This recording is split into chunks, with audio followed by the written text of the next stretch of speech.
1979 December, 1980 January. Elections were in December and Parliament was constituted in 1980. I was a young man, came to Parliament. And I exactly don't remember whether it was in 80 or 81. I read an article. There used to be a magazine which was published from Mumbai, Blitz, edited by Mr. R.K. Karanji. And Father Ahmad Abbas, a very famous writer, not only a communist, but an atheist, self-confessed and self-proclaimed, and nobody made this allegation against him. He himself said that he is not a believer. He used to write on the last page of Blitz, and the heading of the article of the column was also last page. And it used to be a big one-page article. He had written sort of review of the 4th volume of Eternal Values for a Changing Society by Shri Swami Ranganath Nanda. Naturally, I don't remember every sentence which he had written, but his article, the article of a self-confessed atheist, agnostic, whatever name you want to use. It impressed me deeply because he said that if religion means what Swami Ranganath Nanda has explained in his book, then an atheist like me is ready to accept this religion. It deeply impacted me because when this praise came from somebody who is a card holder leftist, who is a self-proclaimed atheist, then it means something. Straight away, before going to Parliament, I went to Bharatiya Vidya Bhavan. And I got this review was about the 4th volume. Earlier, 3 volumes had earlier been published on spirituality, on great education, democracy. So I went first to Bharatiya Vidya Bhavan, who had published the book. I do not know if Ramakrishna Mission has also published, but it was mentioned there that Bharatiya Vidya Bhavan has published this. First, I went there, collected the volumes, and started with the 4th volume, of which review was written by Father Ahmad Abbas. And this was not something which could have been done in a small period of time. It took me a lot of time to study that book. And then I had casual glance at the other 3 volumes also. But the 4th volume, I tried to read in detail, not once, but more than once. The portions which I highlighted, I will read them again. It was so powerful, so impactful. And then one day, I was young. I was just 31 years old. So I thought that Swamiji is quoting Swami Vivekananda and Paramahansa Ramakrishna so profusely. So I should read them also. And that is how my initiation into the study of Vedanta started. And then I developed a desire to meet Swami Ranganathan. He was then at that time heading the mission based in Calcutta, but used to come to Delhi. So I left a request there. I met him. But after 1986, when I resigned from the government, during this period I was minister. So I used to send my request that I want to see him. But after 1986, when I resigned from the government, I ceased to be minister. Then every time Swamiji will come to Delhi, message will come to me, Swamiji will be available on these and these dates. So if you are in Delhi, please come and meet. So I had this great, I consider it a blessing, divine blessing, that he was so kind to me, so full of affection, and so encouraging. We'll discuss things, particularly the issue on which I had resigned from the government. So Swami Ranganathan, that in fact here, Swami Chidanand Bharti ji is there in Cochin only, some distance. So he was also initiated into the order. He was a born Christian. He was initiated into the order by Swami Ranganathan ji. When I first time after I came to Kerala and first time went to meet him, he informed me that Swamiji, I always had, somehow I had the thought that Swamiji was born in Andhra Pradesh. He clarified, no, he was from Kerala. And then I asked him, Swamiji, why don't we organize some program to celebrate his memory? And I attended one program there next year. Swamiji had organized a program to remember, commemorate Swami Ranganathan. And honestly, I tell you, I feel so blessed. And Father and Mother Abbas is no more. But I'm indebted to him because of his review of the book. I became interested in the study of Vedanta or Advaita or the work which is being done by the Ramakrishna Mission. I feel blessed, absolutely. And I think, particularly after hearing Swamiji, the message, nothing remains in doubt. Swamiji, you have used the right, not an interfaith meeting, because a Christian father is here, a Muslim Maulvi is here, but you have used it right for spiritual unity. That I feel that has been the core of the teachings, where even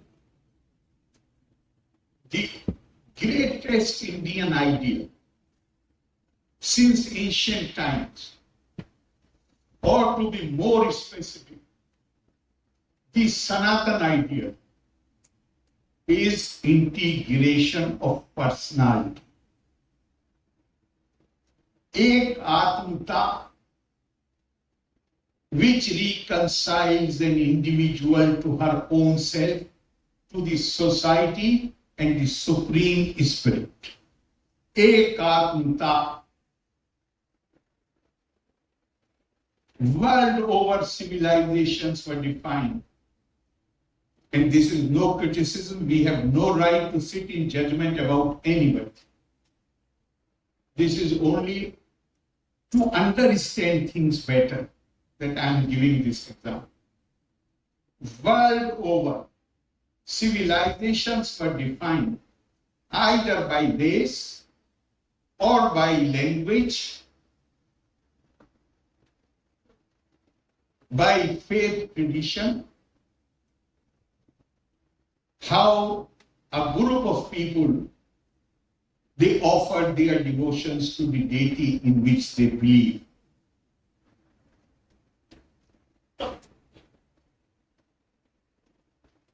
The concept of nation-state is not very old. Civilizations are very old. And the oldest among them, not because it is the oldest, no, because it is the only continuing civilization. In that sense, the oldest. That is the Indian civilization. Did not accept any of these parameters. We have people, their skin colors are of all hues, different skin colors, right from Kashmir to Kanyakumari. All people of all complexions are there. Innumerable languages, if not languages, the dialects. The dialect of a language changes in India after every 16 kilometers or 16 miles. Different rituals, different customs, different ways of approaching. Everyone has a different genius. If I use the words of Paramhans Shri Ramakrishna, Yat mat tat tat, Yato mat tato pat. And when I first read it, I was just astounded. And I said to myself that if I give one paper in the hand of 5 or 6 members of a family who are born from the same parents, and I give them a piece of paper and ask them to write their idea of God or religion, everyone will write different. There is no way. They all have been brought up in the same house, same tradition. But everyone will give you a different, in writing, he will say something which will be different from the others. So what is universal truth? And this applies to everybody. Freedom of spirit does not accept uniformity. If we are all thinking alike, doing alike, acting alike, then most of us, what we will learn from each other?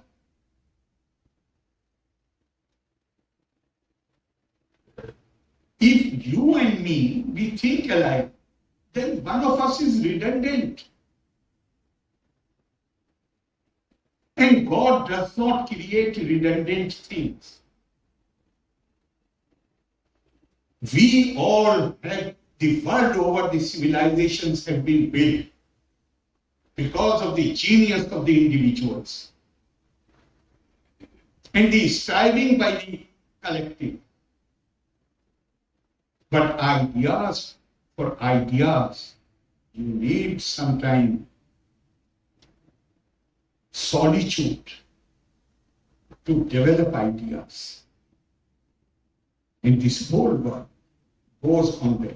So when we look into these things, then one thing becomes absolutely clear, that teachings and spirit of Paramhans Ramakrishna and Swami Vivekananda is one of universal religion. No parochials. As I said earlier, our civilization, the foundational virtue, the defining principle is Atma, integration of personality, ekatmita. The human beings, they cannot live in isolation. They need society. What should be the basis of the unity of the society? Color of the skin, race? No. Language? No. Faith, tradition? No. There is one thing which is common. We are all perishable.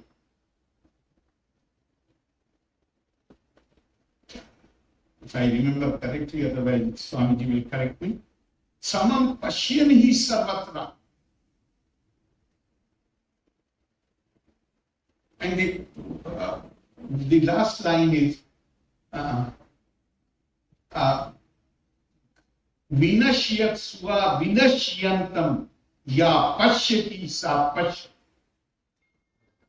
One who sees the imperishable in the perishable is the one who really sees. What does that mean? That every one of us who is perishable, we are changing all the time.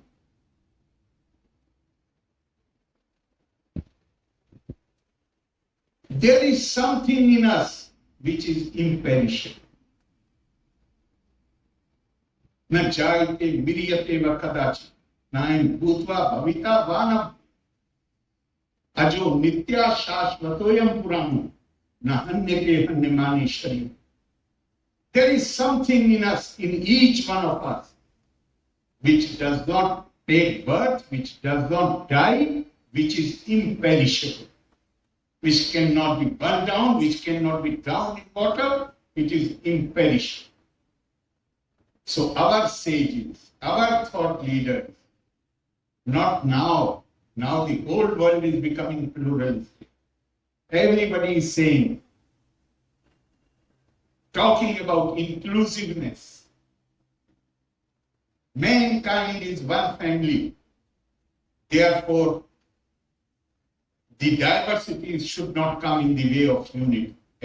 But our thought leaders, 1,000 years back, they decided that the civilization shall be defined by Ek Atmata. Atma shall be the defining principle.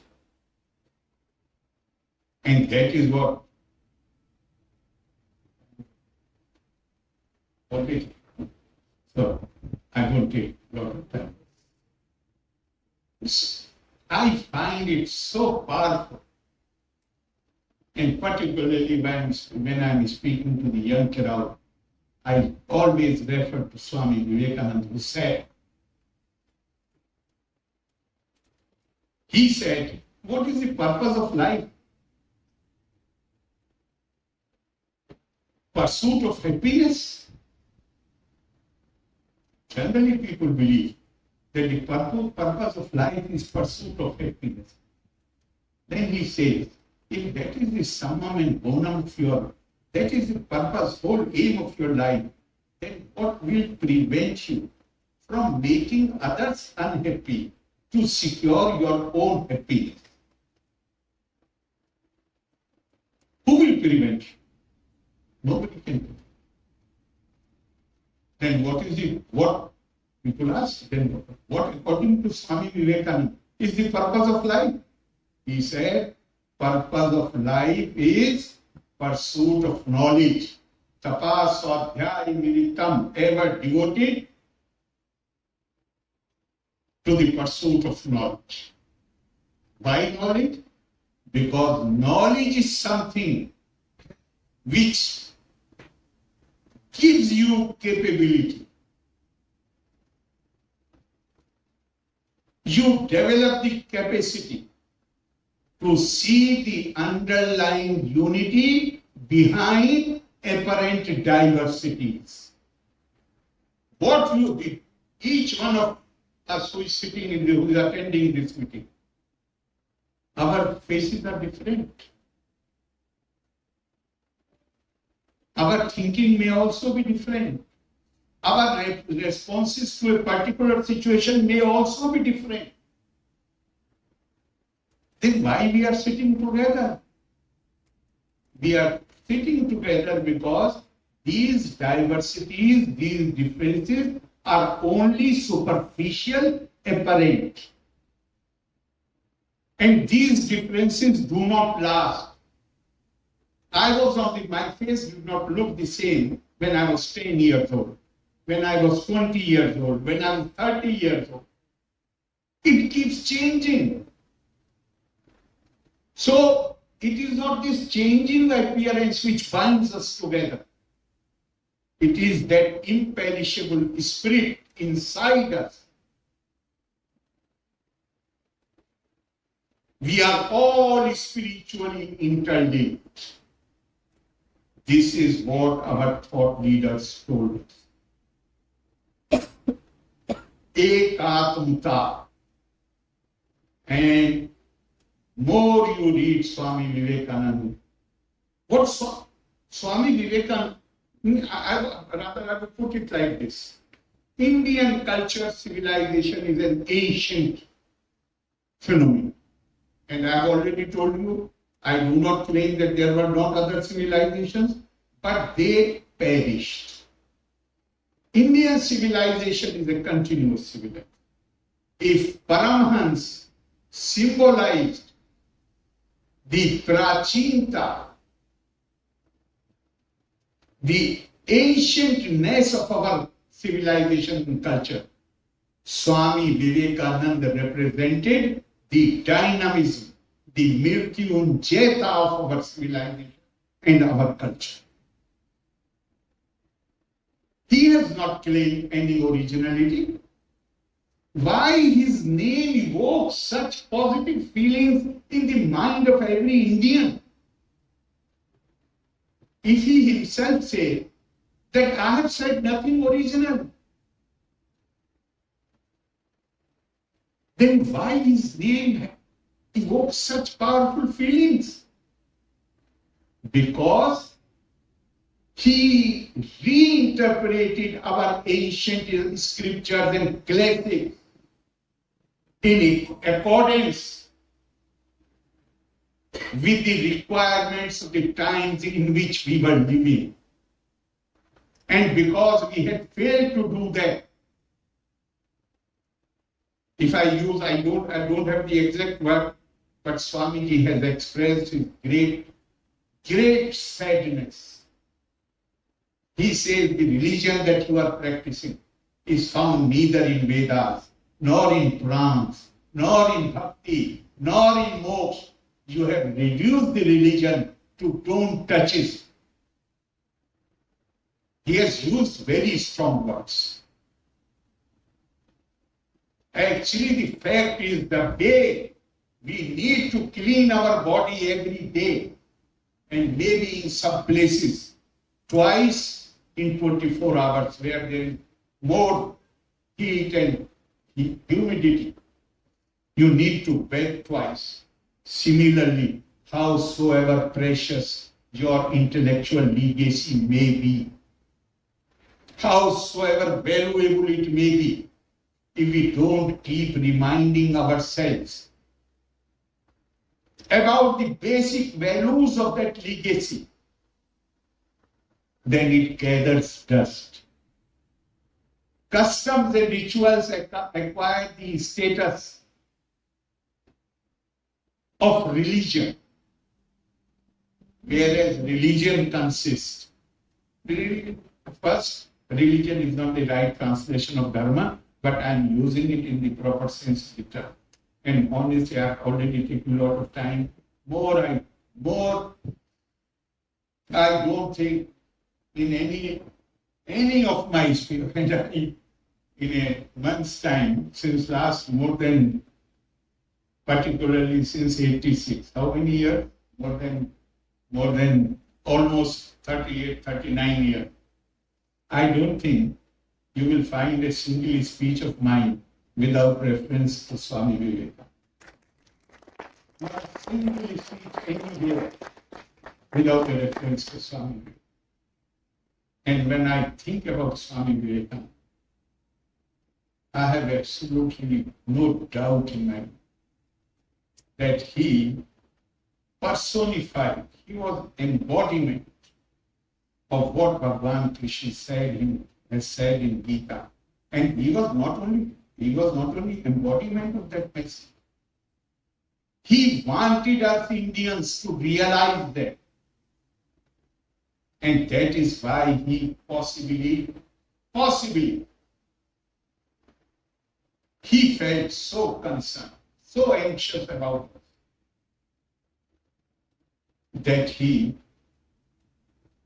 burned himself. He died so young. Our attitudes, the way in which we try to justify every evil social customs or practices in the name of religion, that saddened him. And he was the man who had said he could not have lived for himself. He said, only those who live for others, they live. Others are more dead than the dead. Something to that effect.